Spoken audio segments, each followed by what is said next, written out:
What's up, everybody? Welcome to another episode of Cinema Trip Reviews. I am Wyatt, and today in the show, we'll be talking about Sinners. If you haven't already, make sure to like, share, and subscribe. Check us out on Twitter and Instagram at Cinema Trip Reviews. Also, drop in and leave us a good review wherever you get your podcast. It really helps us get the show out there to a lot more people, and I really appreciate it. So, the day has finally come. I am finally talking about Sinners. It was released a couple of weeks ago, and it's been getting rave reviews, critical acclaim. Everybody's loving the movie. It's been blowing up the box office, and for good reason. It's a fantastic movie. I'm gonna just be straight up front with it. I had a great time with this movie, and I think a lot of that has to do with I didn't know too much about it. I've been avoiding a lot of the stuff, especially on social media. A lot of people talking about it.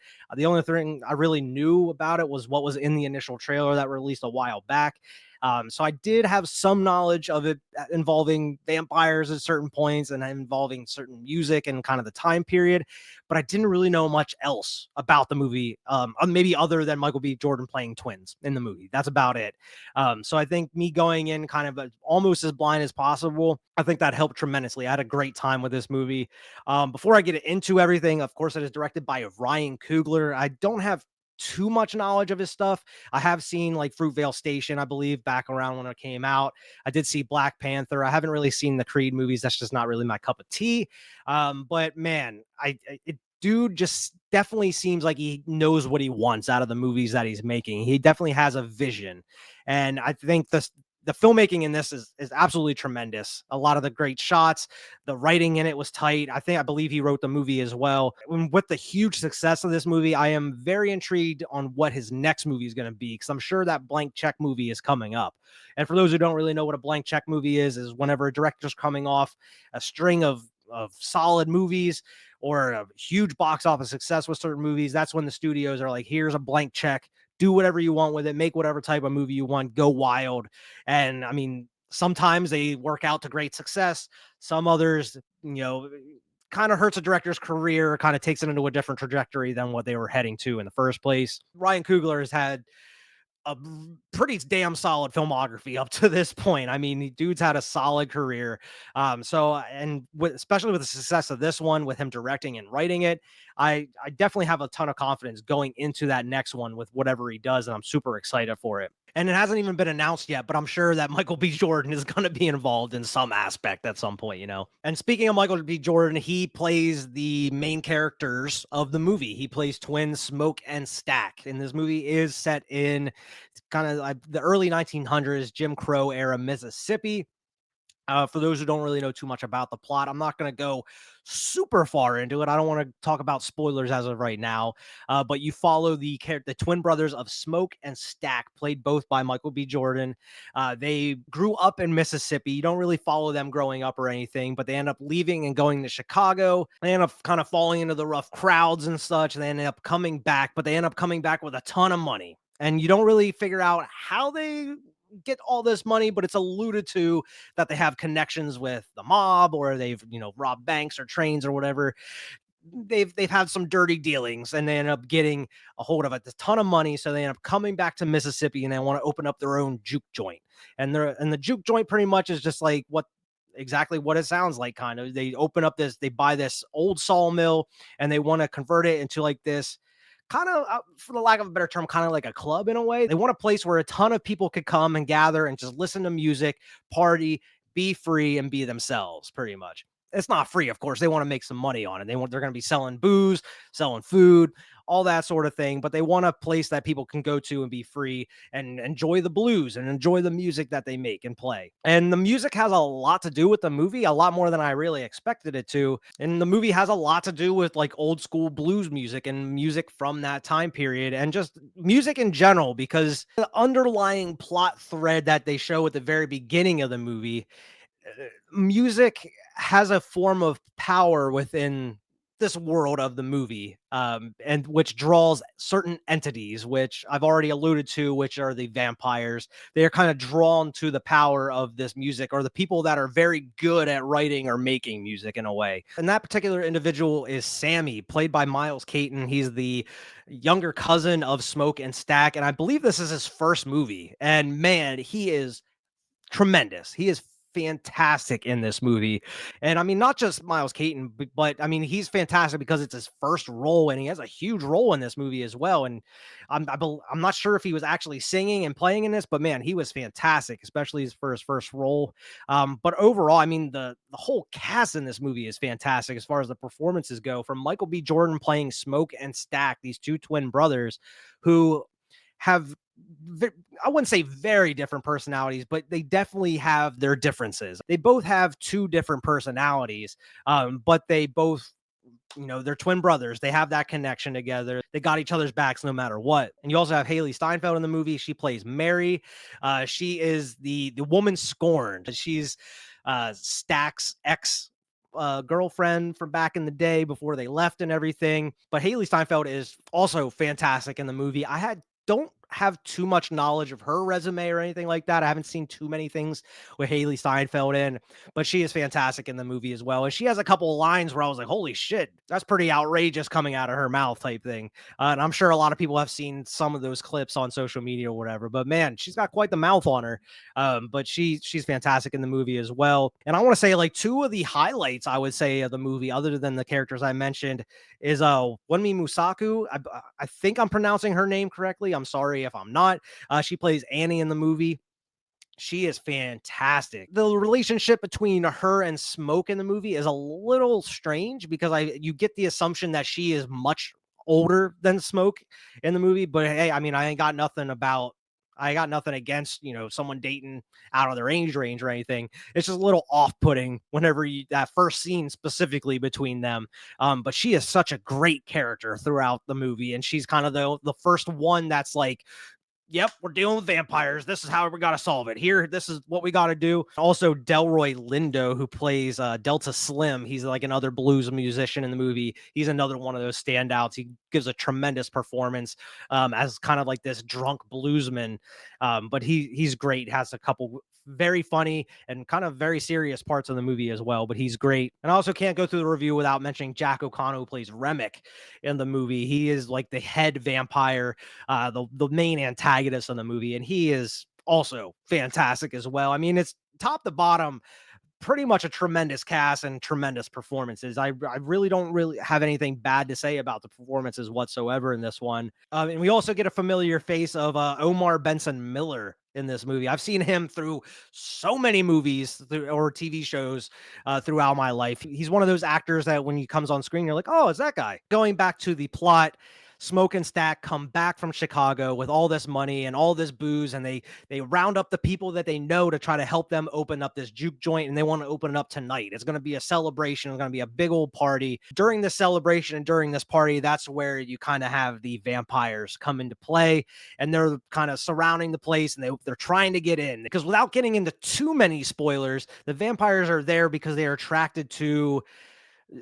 the musicianship of Sammy. They're after Sammy specifically because of his songs and because of how good he is at playing the blues and his kind of his craft that he's mastered over the years. And that's really all that I'm going to say about that. But the rest of the movie is pretty much these vampires trying to get into this place to try to get to Sammy and trying to go in and turn everybody into vampires such. So it turns into like pretty much a horror movie through that back half of the movie. And I want to say, even though I did enjoy the vampire aspects of the movie, that first half of the movie was so much more interesting than the vampire stuff itself. I actually would have been fine if they didn't include any of the vampire stuff and just continued with the drama surrounding Smoke and Stack and opening up this place and dealing with a lot of the terrible people that are around at that point in time of the Jim Crow era of Mississippi and everything. Even though they say in the movie that the Klan is disbanded, you can't trust these people. There's a lot of stuff that is involved, specifically within that time period, that you could have gone around and created some drama with. And I do touch on those at certain points of the movie, but it does turn into Dusk Till Dawn. I mean, for anybody that knows from Dusk Till Dawn, the first half of the movie is kind of like the robber getaway, them trying to escape across the border, George Clooney and Tarantino, and then they get to the titty twister and they get inside, and then there's vampires, and then they're trapped and they got to get out. And then the whole second half of that movie is pretty much a horror movie with vampires, a horror / action movie with vampires and them trying to get out and such. Whereas this movie, the whole first half of the movie is like this very brilliantly crafted drama set in like the early 1900s Mississippi, like involving Smoke and Stack and them setting up this juke jam and everything. It's amazing. I have thoroughly enjoyed that whole first half of the movie, first, 3/4 of the movie before it turns into that vampire, plot line and everything. But I feel like with the vampire plot line they have in the movie, it does feel very rushed at certain points. They kind of rushed their way through it. It would have worked better if they would have introduced that vampire plot line a little earlier in the movie. That way they have some time to kind of marinate and kind of build off of that instead of feeling a little rushed throughout the back half of the movie. I feel like it kind of throws it off in a way because you have such a well crafted and really well paced movie through that first half with getting introduced to all of these characters, not just Smoke and Stack, but all of these characters you're introduced to and get to really know them and settle with these characters and really kind of get to like them and enjoy them and their elements and everything.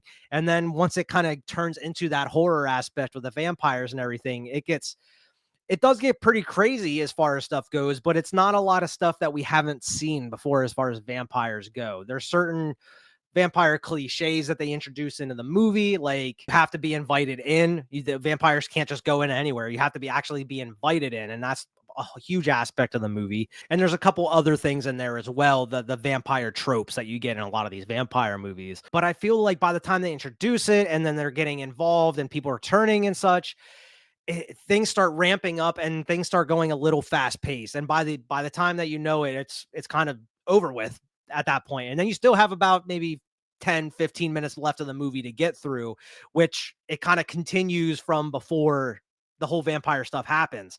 So I mean, I did enjoy the vampire stuff in it. I wish they kind of would have introduced it a little earlier. That way you have time to kind of grow and marinate and kind of involve a lot more stuff with it, because it just feels so fast paced and it feels like it ends before it really begins to me. I mean, that's just my opinion. I wish they would have went further with the vampire stuff. Whether it, like, maybe they possibly get out of the barn and they go to the town and then like they find out maybe the vampires turn the town or the vampires are trying to turn the people in the town. I wish they would have kind of went a little bit further with it. Nonetheless, I think it was pretty well crafted and extremely well paced. I mean, the whole movie was very well paced. I think it was a brilliantly crafted movie by Ryan Coogler, and it was really well edited. And I think the only other real nitpick I have about the movie is how goddamn dim it is. I don't know if anybody else thought about this while they were watching, but like there's scenes of them in broad daylight, then it just seems like there's like shadows cast on the actors, and it just seems like it's very dim at certain points, even though they're out in broad daylight. From what I understand, this movie was actually shot on film. It wasn't like shot how a lot of movies are shot nowadays. They kind of went the old school route with it and everything. But I don't know. It's just some of the color correcting and just some of the shading in it. I guess it just seemed off to me. It just seemed very dim at certain points. Maybe it was the theater I was in. I don't know if anybody else had that issue or, they noticed it. Let me know in the comments below. Maybe I'm not crazy or maybe I am crazy. I don't know. But to me, it just seemed like the movie was incredibly dim at certain points, not dark nonetheless. It wasn't like Alien versus Predator Requiem or anything like that, but it was just at certain points it was just very dim. But I mean, without going into super spoilers, I mean, I really enjoyed this movie. Has fantastic music in it. I mean, I'm a fan of blues music, so I mean, listening to some of this old school style blues and stuff was awesome throughout the movie. Whether it's the score throughout the movie that has like that old blues style feel to it, or the actual songs they perform within the movie as well, are tremendous. And I mean, there's one specific shot in the movie where Sammy is playing at the juke jam and everything, and you kind of get this history of music all in one shot, and that's all I can really say without spoiling it. And man, it is such an incredible shot. And I mean, to be honest, it kind of took me out of the movie at first because it's vastly different from anything we've seen throughout the first 30-40 minutes of the movie. But man, as you're watching it and afterwards, I just kept thinking about it. I was like, man, that was brilliantly crafted, and it's such a interesting way to kind of show that development of music throughout the years. And even up until now, I mean, they cover, the blues from the early 1900s to, hip hop in the 80s. And up until now, you have people twerking and stuff. I mean, it was very interesting. You even have like the 80s funk and soul stuff. It has like a guy that looks like Bootsy Collins in there at some point. I mean, it was very well crafted, and it was kind of a genius idea to introduce in there. I mean, it is a little jarring at first because you're not expecting this type of thing and you haven't seen it at all previously in the movie. But afterwards, I just kept thinking about it. And that's really what a good sign of something that's, original. It makes you think about that sort of thing. I'm sure it's not going to be for everyone. I'm sure not everyone is going to like that part of the movie. But man, I thought it was tremendous. I thought it was a very creative way to kind of show the evolution of music within the culture and everything. And that's kind of really like the metaphor, like symbolism behind the vampires in the movie, because they're vampires are trying to turn people into other vampires, but it also talks about how people are kind of assimilating the music and the culture. I mean, we even see that today. I mean, a lot of this movie, a lot of the subject matter and stuff in it is relevant today as it is back in the 1900s. And I think one of the great lines from the movie they talked about is, the white folks, they love the blues music. They love the music, but they don't like the people playing it. And that's why, I mean, you see it throughout the years. I mean, people, stealing music from others, or stealing the style of music from others and kind of making it their own, or getting big off of other people's style of music. I mean, one of the biggest artists that's kind of guilty of that was Elvis back in the day. I mean, I'm not going to go into that as of right now, but do some research, look up Elvis and everything. That's just one of the examples. I mean, there's so many others throughout the history of music and everything. But I think they do a good job of kind of having that symbolism and stuff within the movie with being the vampires. Because the Remick, who's like the head vampire, you can tell he's been a vampire for a long time. And at some point when he's turning some of these vampires, they start singing like old Irish jigs and old Irish songs. But so, I mean, the whole idea is he wants to turn Sammy. He doesn't want him personally. He wants his music and his songs and everything. So it's kind of like the assimilation of music in a way. It's kind of like telling the story of how music has been stolen from the culture over the years and stuff. And I think it was a very good idea. I think it wasn't too on the nose. It was something that really makes you think after the movie is done and everything. And I think it was very brilliantly crafted and well written for in the movie. It wasn't super on the nose or in your face or anything like that. And I already talked about, like, one of the things I liked about the movie was the most was the characters. And that's one of the best things that you can say about a movie is how much you like the characters. And it wasn't just like Smoke and Stack. It's literally like most of the main characters I really come to like throughout the whole movie. And specifically like Smoke and Stack, played by Michael B. Jordan. He does such a great job of playing both characters. They have their own unique ways of talking and mannerisms and stuff, and their own personalities. And I like how when you're introduced to them, even though they're main characters, you're not really sure if they're good people. You're not really sure if you want to like them. But as you're kind of going throughout the movie, you really do start to like them. And at certain points, you're like, hey, that wasn't really a good decision, man. What are you thinking? Like, you're not really acting like a good person right now. Both of them have good intentions at certain points, but I mean, both of them can flip that switch where they turn into the bad guy. Like, say hello to the bad. It's like Tony Montana, say hello to the bad guy. Or better yet, the Roadhouse quote is like, you be nice until you don't have be nice until it's time not to be nice. And that's exactly what Smoke and Stack are, pretty much. I mean, they have good intentions. They look out for their own people, but whenever it's time not to be nice, it's time not to be nice. And I mean, they're not afraid of capping people. They're not afraid of hurting people. As long as they're not afraid of taking anyone down that's in their way, if they're in front of their goals and everything. I mean, I think that's something that's very well crafted out of two main characters, is kind of these morally gray. I mean, they mostly have good intentions, but I mean, they're a little morally gray in that aspect. But everyone around them are good people, really. I mean, as far as like their young cousin Sammy and Annie, who you get introduced to, and even Delta Slim, who has his moments. I mean, he's mostly a good guy, it seems. I really dig the characters you follow throughout the movie. And I mean, even Remick, the main antagonist, the bad guy, I mean, he is fantastic as well. Just the way how menacing he is, but also how kind of friendly he tries to portray himself to kind of get in the inner circle and try to get involved with these people. I mean, it's just a great character and a great performance by him. Now, before I get into just a couple minor spoilers, just overall, I really enjoy the movie. If you haven't seen the flick by now, definitely go check it out. And if you can, check it out in theaters. Don't wait until it comes on a streaming or blue or getting it on Blu-ray or anything. It's one of those movies that's made to be seen in theaters. It's an event at this point, and I mean, it's a fantastic movie all around. The music, the cinematography, the acting. I mean, the whole thing, all around package. There's a reason it's getting glowing reviews and rave reviews, and people are talking about it as much as they are, because it's a fantastic movie and I highly recommend it. Out of like a go see it, wait to rent it, or miss it, this is a go see it immediately. If you're free this weekend and you haven't seen it, go to the theaters and check out Sinners and tell them Wyatt from Cinema Trip sent you. I'm sure they're not going to know who you're talking about, but hey, go ahead and tell them anyway. Now, as far as the spoilers, I'm going to get into a couple of different spoilers here. A couple things I didn't really like about the movie, mainly was some of the choices they did towards the back half, towards the ending of the movie, specifically when Smoke and Stack are fighting each other because Stack turned into a vampire. They're fighting each other. Meanwhile, outside, Sammy is dealing with, Remick and everything. Smoke and Stack are fighting. Smoke gets the upper hand. And instead of killing him, he makes Stack promise that he will stay away from Sammy. He won't kill him and he'll leave him alone and he'll just kind of go on his merry way and do his own thing. Now, this is before Remick even gets killed.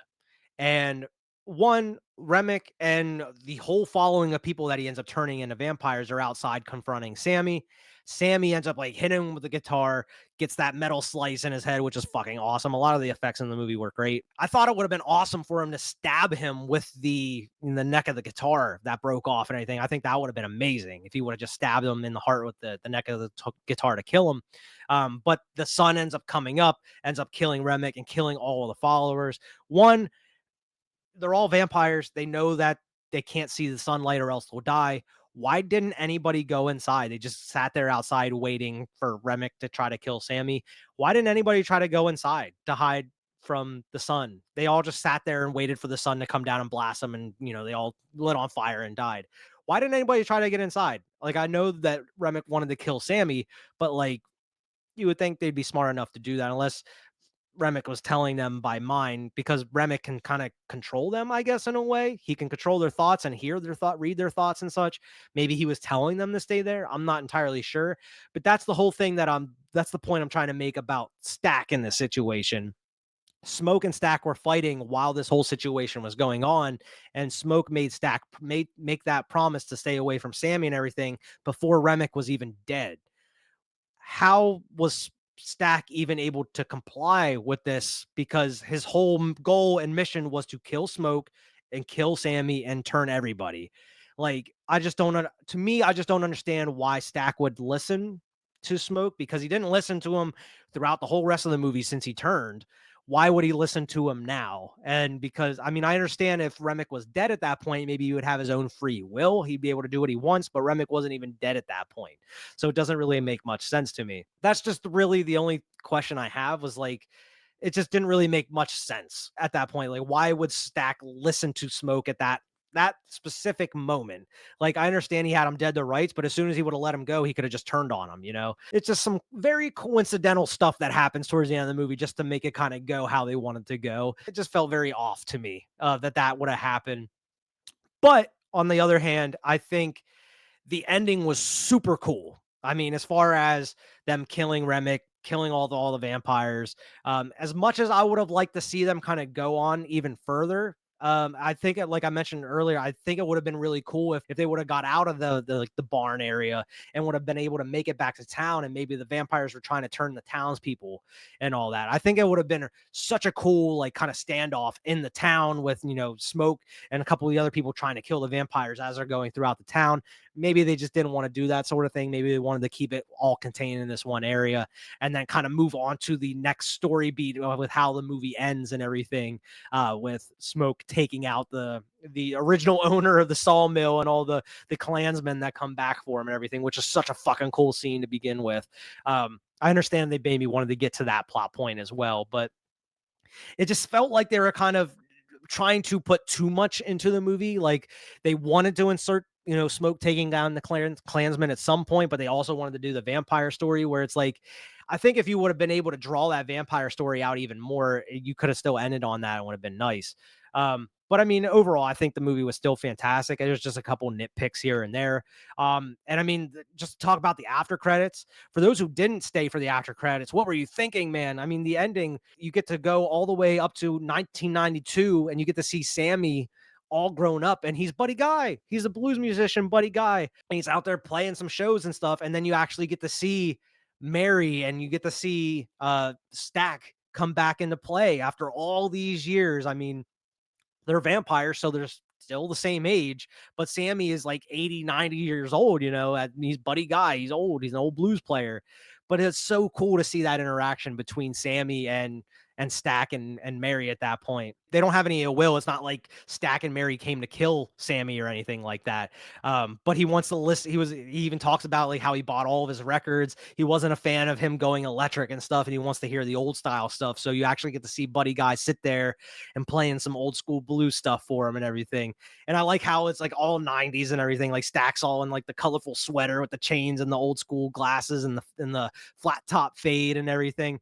Very 90s. I just think that was a perfect little kind of bookend to the movie, was the after credits or the mid credit scene, really. And I mean, this is a movie that I don't think really warrants any type of sequel or prequel or spinoff or anything. I think this is a very great standalone movie that I highly recommend to anybody that hasn't seen it.